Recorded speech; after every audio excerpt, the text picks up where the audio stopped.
4억인가 나온다. 이 보험금이 눈길을 끄는데요. 보험은 가입에 되어 있는데요.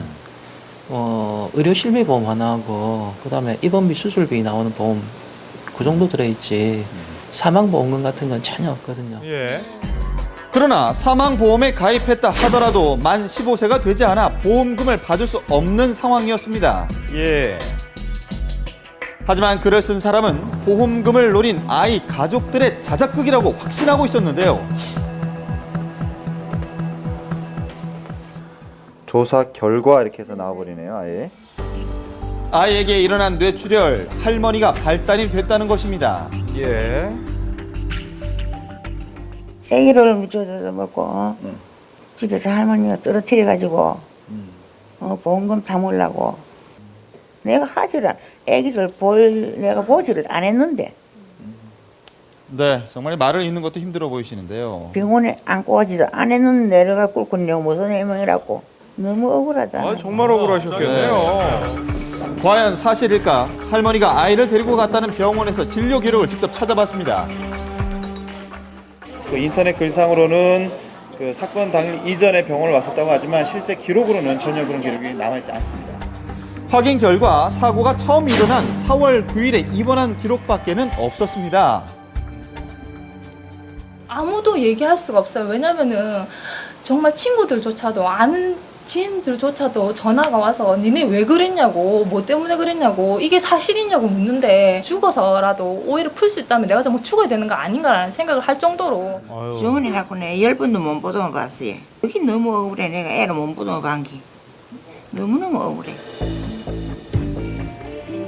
먼저 떠나보낸 손자를 한 번도 안아보지 못한 것이 더 억울하다는 할머니입니다. 결국 가족들은 인터넷과 SNS에 떠도는 글이 허위 사실임을 밝히기 위해서 경찰 조사를 의뢰했는데요.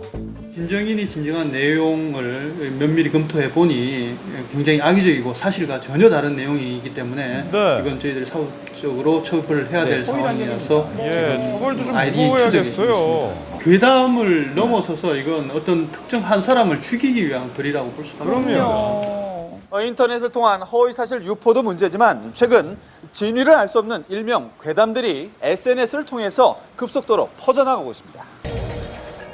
아마 여러분도 한 번쯤 보거나 들어봤을 내용입니다. 바로 장기 매매 괴담인데요. 이 구체적인 범행 수법에 등장하는 장소와 지명도 자세히 나와 있습니다. 없어. 듣지도 않았고 없어. 소문이 떠들지 그런 게 있으면 들었어. 되게 나쁘죠. 저희 가게에서 그런 내용이 나오는. 결국 경찰이 나서서 사실이 아님을 밝혀내자 이 괴담의 확산이 일단락되었는데요. 자, 하지만 이 괴담으로만 치부해버릴 수 없는 게 이 피해자가 발생을 하는 것입니다. 갑자기 뭐 뒤에 탄 승객이 보이지 않아가지고 차를 바로 갖다 대고 보니까 그 승객이 뭐 자발적으로 문을 뛰어내리는 경우가 있었습니다. 네, 택시를 이용한 장기 매매 괴담을 보고 취객이 갑자기 달리는 택시 안에서 뛰어내린 것입니다. 창문이 좀 열려가지고 그 기사가 이상하다 보니까 그때까지는 손님이 있었고 사고 지점에 이르러 가서 갑자기 뭐라 말도 없이 그냥 뛰어내렸답니다. 장기 매매인가 그거에 관련된 뭐 문자를 받았대요. 문자를 보고 자기가 지레짐작한 거죠. 문자를 보고 순간 겁에 질려 뛰어내렸지만 다행히 큰 부상은 없었다고 하는데요. 큰 피해는 없었으니까 황당하고 이런 일은 두 번 다시 일어나서는 안 된다고 합니다. 이 장난이 아닙니다. 네, 많은 사람들이 SNS에서 얻은 정보를 크게 신뢰하지 않는다고 했는데 그런데 이렇게 사실처럼 느끼게 되는 건 무슨 이유에서일까요?